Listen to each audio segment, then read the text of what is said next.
Have you noticed how suddenly we're hearing about diseases we thought were long gone? Things we assumed belonged in the history books, like measles, are showing up again in the news, at schools, even in our own neighborhoods. And it's not just kids getting sick. More and more adults are being affected too. It's surprising, even a little unsettling. You think you've checked all the boxes, you were vaccinated, you're careful, but then you hear about someone your age being hospitalized with measles, and suddenly, it feels real. If that sounds familiar, you're not alone. There's been a noticeable rise in measles cases across the US, even in communities where outbreaks were unheard of for decades. Just this year, several states, New York, Ohio, California, have reported clusters of infections, some involving adults in their 30s, 42nds, even 52nds who thought they were immune. It's easy to assume measles is something only kids get, but the truth is, many adults today never completed both doses of the MMR vaccine, or they had it at a time when only one dose was given. That leaves a gap, a dangerous one. So, what exactly is measles, and why has it caused such high-level concern? Across the U.S. healthcare system, measles is a highly contagious acute illness caused by the measles virus. It spreads rapidly through the air via respiratory droplets. Just being in the same room as an infected person in up to 2 hours after they've left can put you at risk if you're not immune. It often starts with flu-like symptoms such as fever, cough, and a runny nose, but soon progresses to a full-body red rash, and in some cases, serious complications like pneumonia, diarrhea, brain inflammation, or even death. Although an effective vaccine has existed for decades, vaccination rates in many states have declined, creating an opening for the virus to return and spread within communities. You may be wondering, do I really need to worry about this? And I get it. With everything going on in the world, why should we stress over something we haven't seen in years? But here's the thing: measles spreads fast. Really fast. It's one of the most contagious viruses we know of. It can hang in the air for up to 2 hours after an infected person has left a room. That means you could be at the grocery store, the doctor's office, or your child's school, and not even realize you've been exposed. And this isn't just about a rash and a fever. Measles can lead to serious complications, especially in adults: pneumonia, brain inflammation, even permanent hearing loss. A woman in her 30s from Columbus, Ohio, recently ended up in intensive care after mistaking her symptoms for a bad flu. By the time doctors diagnosed her with measles, she had already developed respiratory complications. She hadn't been vaccinated as a child, her parents were hesitant at the time, and she never followed up as an adult. It's a story we're hearing more and more. So, what can you do? That's what we're here to talk about today. This isn't a scare tactic, it's a conversation. A chance to look at simple, effective things you can do right now to protect yourself and your family. You don't have to overhaul your entire life. Just a few thoughtful changes can make all the difference. Let's start with the first and most important one: making sure you're fully vaccinated. That might seem obvious, but you'd be surprised how many people don't know their vaccine history. If you were born before 1957, chances are you had measles as a child and developed natural immunity. But if you were born after that, especially between 1957 and 1989, there's a possibility you only received one dose of the MMR vaccine. Back then, that was considered enough, but now, we know it takes 2 doses to provide up to 97% protection. If you're not sure whether you've had both doses, it's a good idea to check. You can request your vaccination records, ask your doctor for a blood test to check your immunity, or if in doubt, just get vaccinated again. There's no harm in getting another dose as an adult. In fact, it could be one of the smartest decisions you make this year. It's quick, safe, and widely available at clinics, pharmacies, and even local health departments. Think of it as renewing a shield that's been gathering dust. Now, while vaccination is the strongest defense, it's not the only one. The second way to protect yourself is by strengthening your immune system with smart nutrition. You know the saying, "Let food be thy medicine"? Well, it's true especially during a health scare like this. What you put on your plate can either help your body fight infection or make it more vulnerable. Focus on whole, fresh foods. Fruits like oranges, grapefruit, and guava are packed with vitamin C, a natural immune booster. Leafy greens, nuts, and seeds offer essential antioxidants and minerals like zinc, which your immune system needs to function well. And don't forget hydration. Even mild dehydration can make your body less efficient at fighting off viruses. There was a woman I spoke to, Sandra, a teacher in Florida, who shared how she began adding more citrus fruits and vegetables to her family's meals after hearing about local measles cases. She also cut back on processed foods and sugar. I just wanted our bodies to be as ready as possible, she told me. It gave her peace of mind, and honestly, that's half the battle, knowing you've done what you can.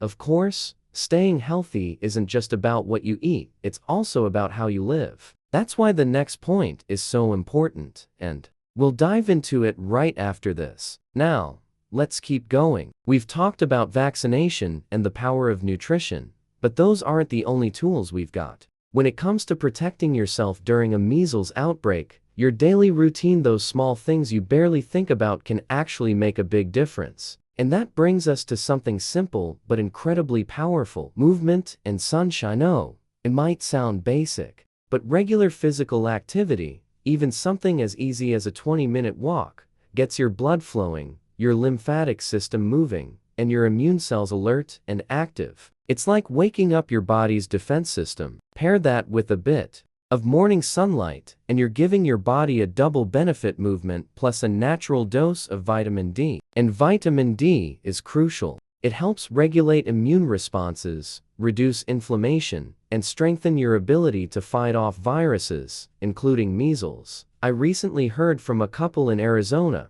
both in their mid-40s, who made a small change during their local measles scare. Every morning, they stepped outside just after sunrise and took a 15-minute walk around their block. Nothing extreme, just enough to breathe fresh air, get that morning light, and stretch their legs. Not only did they feel better physically, but mentally too. Less stress, more calm, and a stronger sense of control in uncertain times. You don't need a gym membership or a special program, just a pair of shoes, some sunshine, and a little consistency. Now, here's something a bit different, something you may not have heard before, but it's a tradition in many cultures: using natural remedies to boost hygiene and well-being. One of the more interesting ones: bathing with grapefruit peel water. Yes, grapefruit peels. It turns out these humble scraps are packed with natural essential oils that have mild antibacterial and antiviral properties. They're not a cure, of course, but when used as part of a healthy routine, they can help keep your skin clean and your body feeling refreshed. The process is simple. Take the peels from 1 or 2 grapefruits, drop them into a pot of boiling water, let it steep for a while, then add that fragrant, citrus-infused water to your bath. The steam releases those natural oils, and your skin absorbs a bit of that goodness. It's relaxing, too, almost like your own at-home spa. One woman I know, Miriam, a nurse in her 50s living in Texas, started doing this during flu season, and now she swears by it. It just feels like I'm washing away the stress, she told me. And in times like these, anything that helps your body relax and reset is worth trying. Of course, protecting yourself from measles or any contagious virus isn't just about what you do for yourself. It's also about how you manage your surroundings. And that's where hygiene comes in. Not the heavy,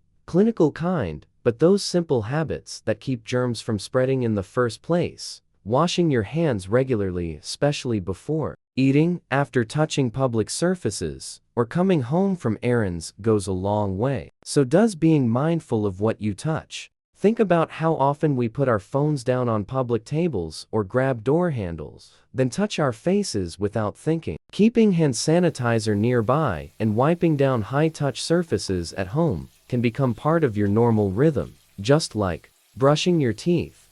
And while we're talking about prevention, there's one more habit that deserves attention, something we often overlook until it's too late: limiting exposure to people who may be sick. I get it. We don't want to seem rude or paranoid, but during an outbreak, keeping a safe distance isn't selfish, it's smart. If someone in your workplace, gym, or even family shows signs of illness, especially with fever or a rash, it's okay to step back. Politely excuse yourself, check in from a distance, and take precautions. Measles can be spread by someone even before they show obvious symptoms. That's why being cautious is not overreacting, it's being prepared. I've spoken with parents who canceled small gatherings, rescheduled playdates, or moved meetings online during a local outbreak. And yes, it can be inconvenient, but temporary adjustments can prevent a chain reaction of illness. Now, you might be wondering, does all this really make a difference? The answer is yes. None of these habits on their own is a miracle fix, but together, they create a shield. They reduce your risk, protect your loved ones, and build a lifestyle that supports long-term health. And maybe just as importantly, they give you a sense of agency, because during a public health scare, feeling powerless can be just as tough as the illness itself. So, don't underestimate the value of these small steps. They're not about living in fear, they're about living smart, staying ahead of the curve, and knowing you're doing everything in your power to stay well. By now, you've probably noticed a common thread. Every one of these habits, whether it's checking your vaccination status, eating cleaner, stepping into the sunlight, or even bathing with grapefruit peels, they're simple, practical, and more than anything, they're within your control. But as we round out this conversation, I want to remind you of something just as important as those personal choices: the impact of the space you live in and the people you share it with. Clean spaces create safer spaces. When we talk about measles or any infectious disease, we're not just talking about airborne viruses. We're talking about how they linger on doorknobs, kitchen counters, phones, keys, shopping cart handles. It doesn't take a hazmat suit to keep a clean home, but a few extra habits can go a long way. Wipe down surfaces regularly with disinfectant wipes. Open windows when the weather allows. Fresh air helps circulate and dilute any airborne particles. Keep personal items like towels, utensils, and water bottles separate, especially if someone in your household isn't feeling well. And it's not just about your home, it's your car, your workspace, your phone screen. These are all places where germs like to hitch a ride. I know a man, Keith, 38, from Oregon, who didn't think twice about sharing headphones with a coworker during flu season. A week later, he was down with a fever, not the flu, but measles. He'd never gotten his second MERS shot as a teen. That tiny lapse, a borrowed set of earbuds, was all it took. No judgment, just a reminder.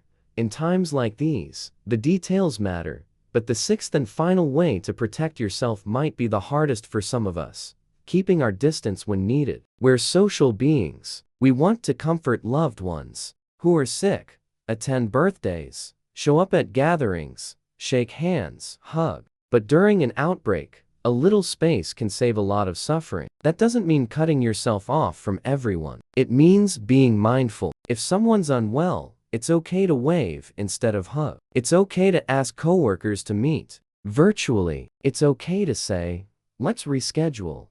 It keeps you and others safe.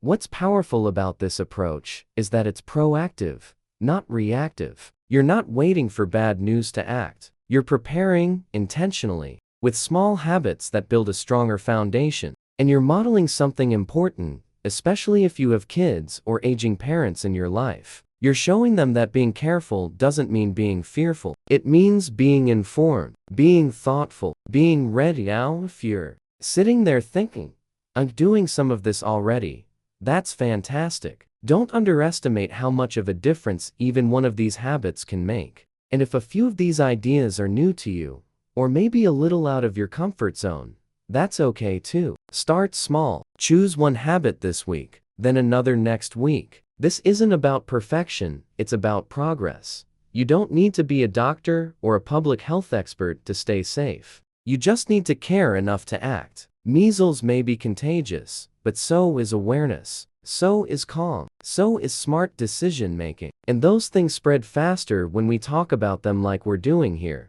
I'd love to hear from you. Have you ever had measles? Do you know your vaccination status? Have you tried any natural remedies, like the grapefruit peel bath? Share your experiences in the comments. I truly read them, and your stories might help someone else feel less alone or more inspired to take action. If you found this video helpful, don't forget to like it. It really supports the channel and tells YouTube this content matters. And if you want more real, practical advice on staying healthy, safe, and strong at every stage of life, hit that subscribe button. We've got so many important topics ahead.